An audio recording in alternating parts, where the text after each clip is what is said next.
Is someone introducing me real quick? Hi, I'm Renee Norman. I'd like to introduce Chef Kevin Moser. He's going to help us with our Super Bowl appetizers. Take it away, Kevin. Awesome. Thanks, guys. Thanks for joining me today. So we have two series this week. So we're going to do a little bit, take about an hour of our time today to go over two different appetizers that we came up with for the Super Bowl. And then we'll be doing this again at the same time on Thursday to help everybody kind of prepare for hopefully what's a tamed down Super Bowl event at your house with maybe just your close family.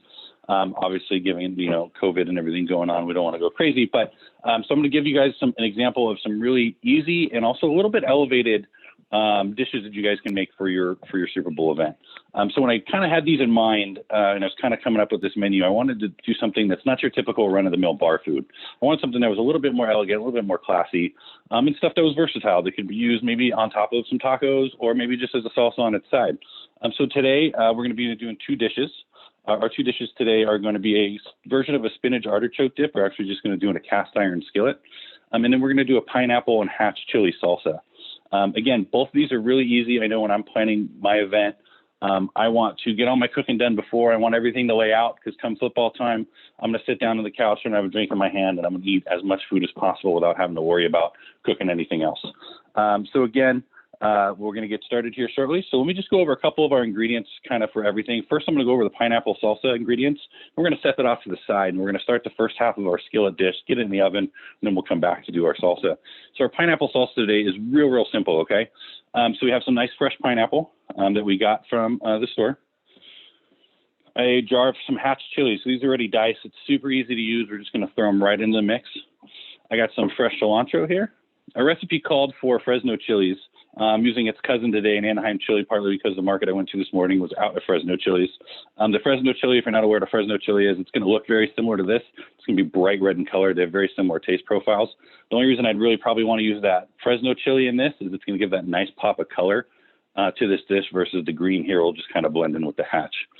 I got about 2 tablespoons of some fresh lime juice that I already limed up. And then I have about half of a red onion. We're going to show you the proper way to cut that too later. And real simple that we need for this dish is just a nice big bowl. We're going to mix everything. We want to do this on game day. We're going to do this ahead of time. We're going to let it sit in that lime juice and have those flavors kind of really mix and mold together. It's going to kind of cook down the pineapple, soften up the onion and the chilies too. So again, this should be one of the first things you do that day. Set it in the fridge and then forget about it. So we put these back off to the side here.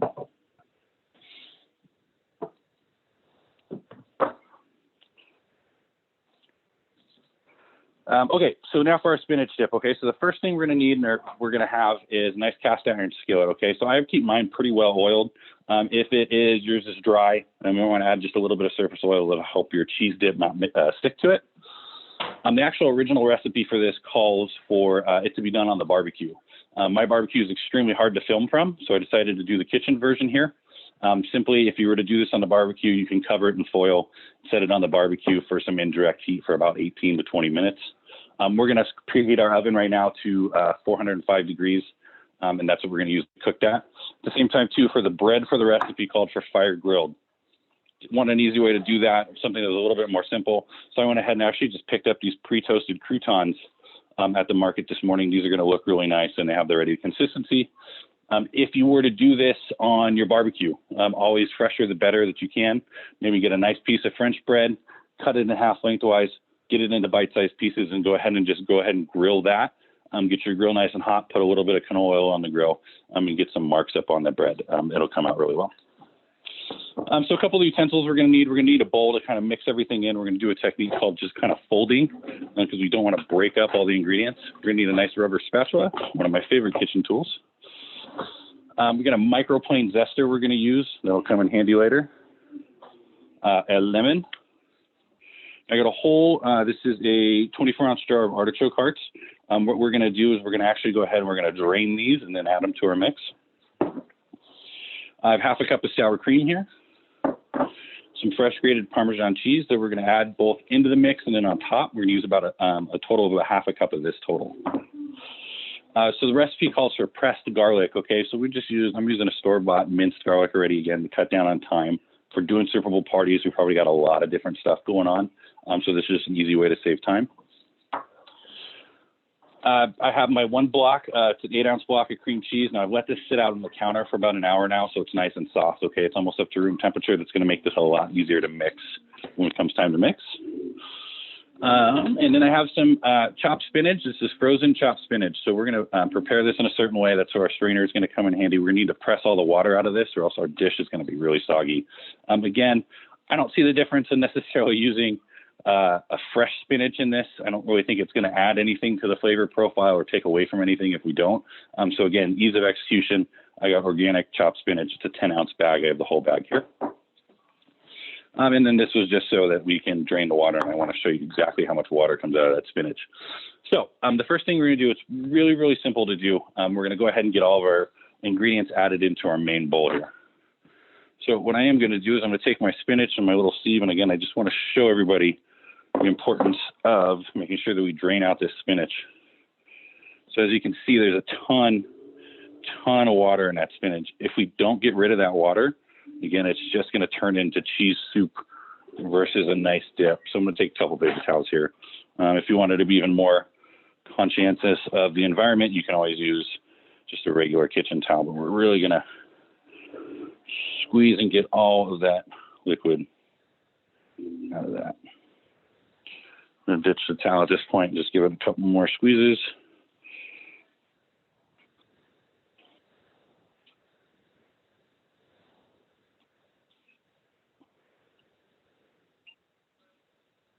Okay, so this spinach too, the nice part about this is it comes already pre-chopped. So I'm just going to go ahead and boom, right into my bowl there, okay? Next thing I'm going to do, I'm going to rinse my sieve out real quick. And I'm going to walk back over to my sink with my strainer there. Sorry, my hand's wet. We're going to go ahead and strain out. It's always nice when you can't get the can open on live TV.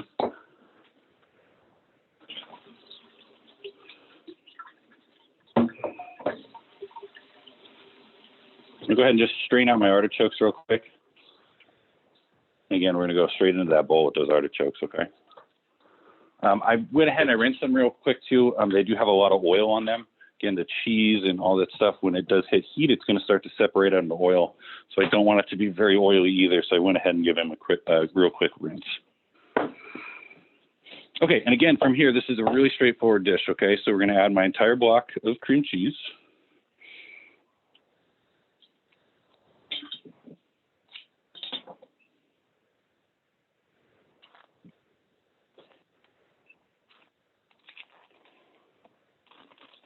Again, if you haven't let this sit out, it's going to be really hard to kind of mix in there together. So we do want to let it sit out, and then I'm going to take my sour cream, add this in, and we're going to just start to kind of mix. So we haven't added the lemon yet in there. We haven't added our zest, but I want to break up this cheese mix in here. Again, it's okay if we start to break up the artichokes. It's not an issue. They're pretty big chunks already. If I had diced them down, I would want to be a little bit more careful about the size of them, but we don't care if they get kind of messed up. Everything's going to mold together really nicely in this dish.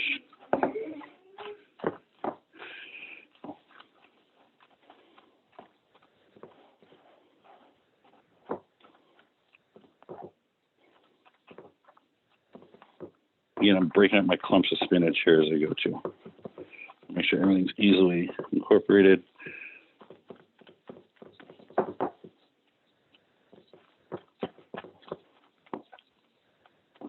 So this is where I'm at right now. I'm still almost fully incorporated there, but we're going to add the rest of our ingredients into that.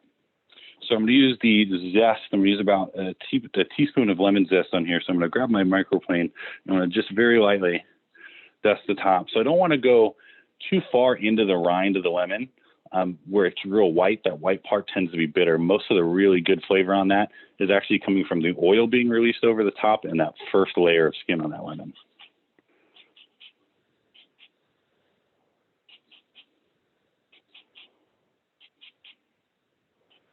In about a teaspoon, what I would say is about half of that lemon being zested. Then I'm going to actually go ahead and roll my lemon here.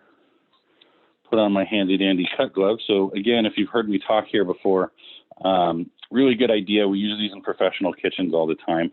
So we call it cut resistant gloves. You can get them on Amazon. You can get them at any food store, food supply house. But they're really nice. They stop from any kind of cuts in case you slip. We use them all the time in kitchens. I highly recommend this. No one wants to end up watching a Super Bowl from the inside of an ER. So then what I'm going to do is I'm going to just go ahead and lightly move about half of that lemon in there. I'm going to add my 2 tablespoons of garlic. Take my glove off here. And then lastly, I'm going to mix in a 1/4 cup of Parmesan cheese. And I can use my microplane for this cheese. And again, it's going to be easier if this cheese is actually colder. It'll grate up a lot nicer. Sometimes too, I will actually stick, if I'm going to do a lot of microplane and cheese, I'll stick the cheese in a freezer for about an hour before I'm ready for it. It just tends to grind better the harder it is. I'm looking for eyeballing about a 1/4 cup into that. I'm going to add 1/8 of a teaspoon of pepper and 1/8 of a teaspoon of salt. Again, it's going to have a decent amount of salt in here just from all the cheese. So I can smell the lemon. Starting to really get some nice incorporation on my dip here. I'll show you what that looks like in 2 seconds.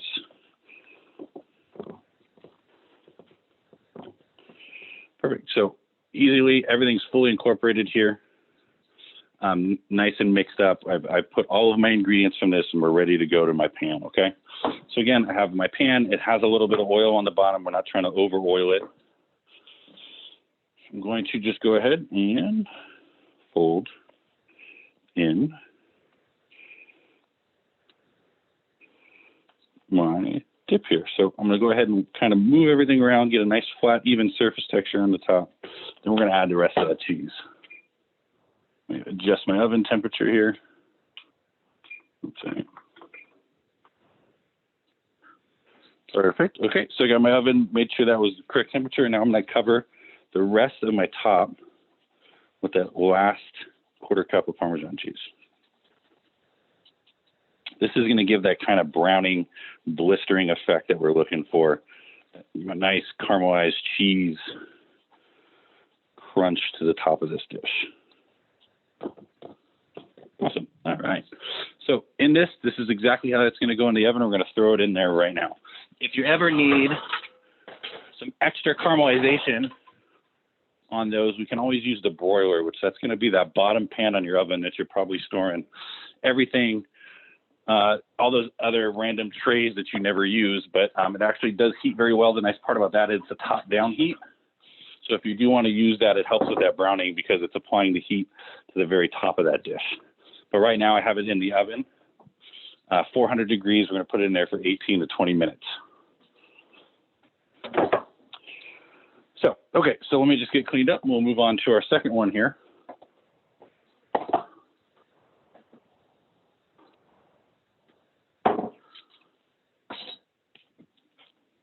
All right, so our pineapple salsa, we'll go over those ingredients just one more time. This is really easy. Again, the reason I picked this salsa is it's not something a lot of people do. It's going to be super easy to make and it goes great on everything. Fish tacos, this is absolutely amazing on. Hot dogs, hamburgers, it goes really good with pepper jack cheese. But again, too, I think for the purposes of ours, I'm going to go ahead and use this on carnitas tacos when it comes Sunday for us. But again, really easy recipe, not your standard run-of-the-mill salsa. It's also very good by itself too, so it's always a good accompaniment to kind of throw out there. So let's talk about pineapples. So if you're not used to cooking, the pineapple can be a very intimidating fruit just to look at, okay? They're very hard to tell how they are ripe, okay? It's not something that you can kind of feel and touch and color, and they come in all different colors and shapes, and it's really hard to tell if they're ripe. Most pineapples here in the continental United States are actually coming over in a cargo container frozen. So that makes it even harder to tell when they're ripe. They ripen here on the shelf. So the easiest way I found, somebody taught me this trick a long time ago, if you go into the center here and one of these leaves comes out real easy, it means it's ripe. So usually when I go to the store and I'm looking for a pineapple, I'm going to use that day or the next day. I kind of pick around and I go like this to the leaves, and whatever one comes out of the middle the quickest or the easiest is the one I go with. So again, very intimidating fruit. We're going to show you how to prep this really easy. So what I'm going to do first, I'm going to try to leave as much meat on the top as possible. I'm going to hold it nice and steady. I'm going to cut my top off here. I'm going to do the same thing with the bottom of the pineapple. Okay. Now, when I'm looking at my pineapple here, see if you can really see this in here. So you can see the visible core. That core is very tough. You don't want to eat that. So you can go out and you can buy a pineapple core, you jam it in the middle, pull out the core, and then it gives you those cool pineapple rings. We're going to dice this down into salsa, so we're going to simplify that even more. So what we're going to do now is we're going to look at my pineapple, and now I can see where the skin is. I'm going to simply start to shave the side of my pineapple down, reducing as much meat coming off of that pineapple as possible. These little pits, they're not going to hurt you. It's okay. So again, I'm going to come in with a little pass. We're not going to use the whole pineapple for this recipe. We're going to use about half of it. So now I've taken my skin off. I'm going to go ahead. I'm going to cut this straight down the middle, right on my core. Then that's how we're going to remove the core here. So as you can see now too, we still have the core on the pineapple in the middle here. You can wedge it out and pull it out if you wanted some half moons like this, but again, we're going to dice it down, so we're going to simplify that even more. We're just going to go ahead and find my core, cut it, and then now I'm going to run my knife this way, but when it's standing up to remove that core.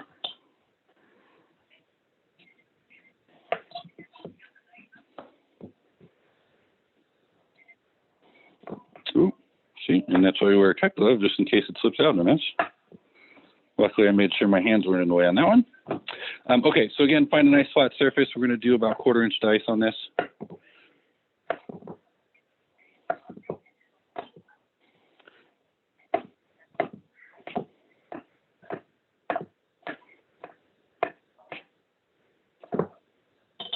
I'm going to go ahead and throw that right into our bowl there.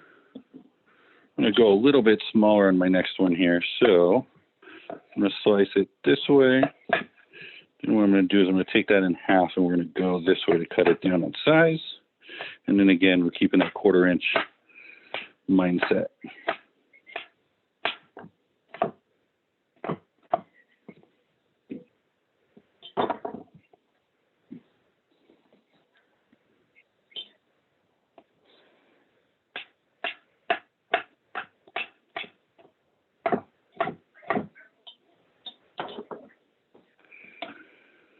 All right, so I got about half a pineapple in there.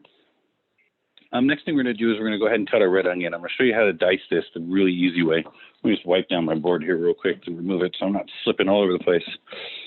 So I'm going to use about half a red onion. Again, we're using a red onion. I do like the flavor of red onion raw better than any other onion. So whenever I'm making salsas or I'm making just sandwiches or anything, I usually try to stick with red onions. I do like the flavor of it raw. I use the white onions more for cooking.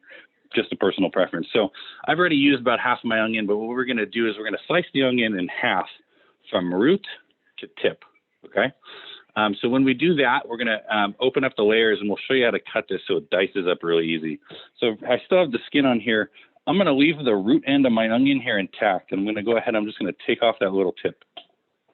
Okay. Not a whole lot of onion I'm losing on that. And we're just going to go ahead and we're going to peel. The non-technical term I always call this, or my kids call it the onion paper. We're going to pull the skin off of it. Okay, so now I have my onion, I have my half. Again, I'm going to take my root end of my onion here in my hand. Sorry, I got to silence that. So I'm going to take my root end of my onion here in my hand. I'm going to go ahead and I'm going to go ahead and slice this way. So we're going to go ahead and we're looking for like 1/8 of an inch cut. So I'm going to slice this way. My hand is flat on top. I have my cut glove on. My knife is going through the onion like that. I'm not going to go all the way out the back. So I'm just going to let the knife do the work. And then before I'm done, I'm going to pull it out. I'm going to go up about another 1/8 of an inch, lay my hand on flat one more time, and repeat that process till I run out of onion. Okay. Next, what I'm going to do is I'm going to take the root and I'm going to take it away from me.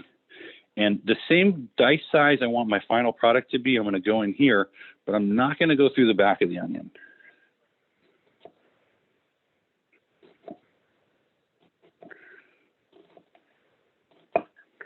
So one thing you'll notice I did right there too, as far as knife skills are concerned, it's always easier to have a knife and you want to choke up on it a little bit. It gives you a lot more control. I could feel myself wobbling, so I actually came up over the top of the knife more to control the tip on the knife. Don't be afraid to get up on your knife. Just make sure that you are keeping your finger clear of that blade here on the back and this finger too as well. But this gives you the most control. This is really bad chopping, and this is how people lose fingertips. So next, I have my slices on my onion going this way, and I have my slices going this way. So now I'm going to just simply slice my onion, and it's going to fall apart into dices. And that's both due to the cuts I made and then the natural layering of the onion. It's going to allow that to happen really easy. I'm going to kind of come in, do a little bit of what I was doing, make sure I use that whole piece. Cool. You'd be surprised how many people I know that can't cut an onion the right way, and you end up with everything being different sizes and onions spattered everywhere while you're trying to cook. So last thing, we'll do the jalapeno last. So I'm going to use most of this bunch. It's a smaller bunch of cilantro. So it's definitely not a salsa unless you add cilantro. I'm going to come into my cilantro here. I'm going to get most of my leaves. The stems aren't necessarily bad, but the texture on this, we're not going to keep the stems. And they add a little bit more crunch than I'm looking for. So now I have my leaves. I'm going to really simply just kind of bunch them as tight as I can here. Watch my fingers and get my initial cut. The more finer I make that initial cut, the much easier it's going to be to get it down to its initial size. Again, so if I start just wildly throwing a knife at this, I'm going to have cilantro on my shoes, on my feet. I'm going to be cleaning it up for a week in my kitchen. Perfect. So got it down to a nice rough dice. Add that all in there. You can never have too much cilantro. Okay, so I'm going to show you the easiest way how to cut a jalapeno into the size you need without getting it in your eye. So the first thing I'm going to do is I'm going to go ahead, I'm going to, same principle, I'm going to leave the root on my jalapeno intact. And I'm going to come at my jalapeno here, okay? Now, they always say you can seed this, you can, go through, you can seed it. For me, seeding a jalapeno doesn't translate into getting it on the end of my fingers and getting it in my eyes. I don't like to have to do that. If I was using a much hotter pepper, I would probably go in and get some rubber gloves and season it. But for a jalapeno, I don't necessarily think it's worth having to seed it. It will be spicier and it will have a little bit more tartness, but that's not necessarily a bad thing in all instances. So now that I have my root still intact, I'm going to go ahead, I'm going to roll it over. I'm going to quarter my jalapeno like this. And now I can go through and get a nice little dice without completely having to worry about getting it all over my hands. I'll break it up a little bit more. And then I'm going to use my knife here to kind of just scoop it right into my dish. Let me check on my cheese dip here. All right, I'm going to pull that off, and we'll show that one off in just a second. All right. So I ended up putting mine on broil just for the faster purpose of making sure that I can show you what the final product should look like. But normally I would have that in the oven for about 18 minutes. If it wasn't blistered enough, then I would throw it in that broil setting. So last thing we're going to do, or second to last thing we're going to do here, I have 2 tablespoons of lime juice. We're going to go ahead and add into that. And then I'm going to add in my can of hatch chilies.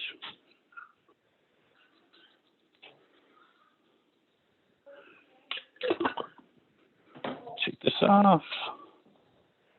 All right, and then real simply, almost forgot. I'm going to add about half a teaspoon of salt and pepper, pepper, about an 1/8 teaspoon of salt, maybe a little bit more. We're going to go ahead and we're going to check that for taste on the final product. So now I'm just going to go ahead and mix this all around.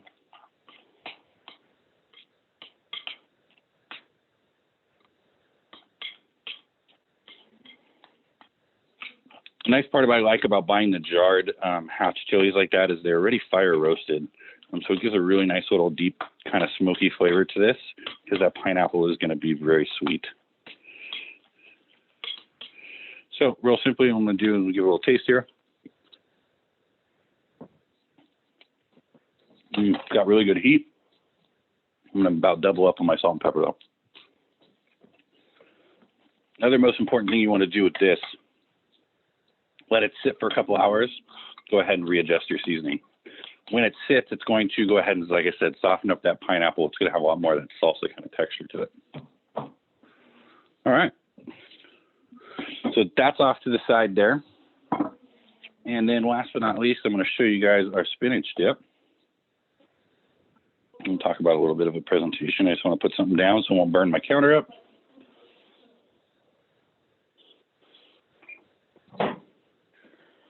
Now, there's my spinach dip. So as you can see, we have a nice brown kind of melted, bubbly kind of crust that we were able to get from the broiler. And so it's a really nice, really deep, rich dish here. And then we can always go ahead and, if you want to make it look real pretty,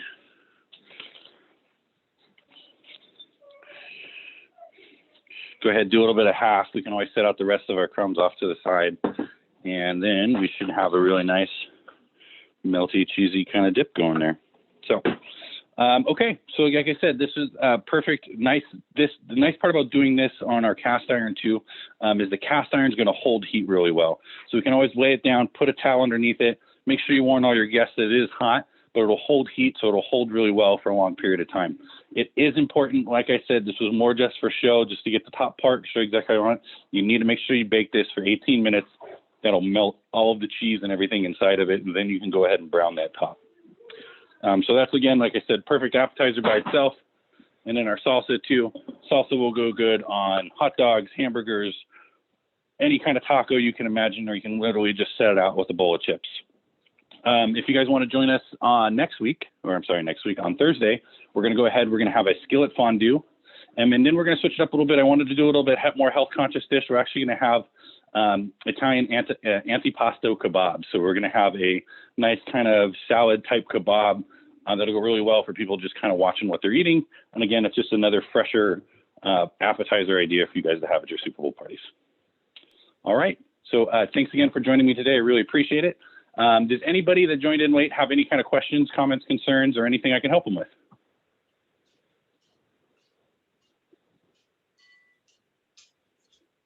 All right. Well, thanks everybody for joining us today. Make sure you guys are rooting against Tom Brady. And other than that, have a wonderful day, and I'll see you on Thursday. Take care. All right. Thank you. Bye.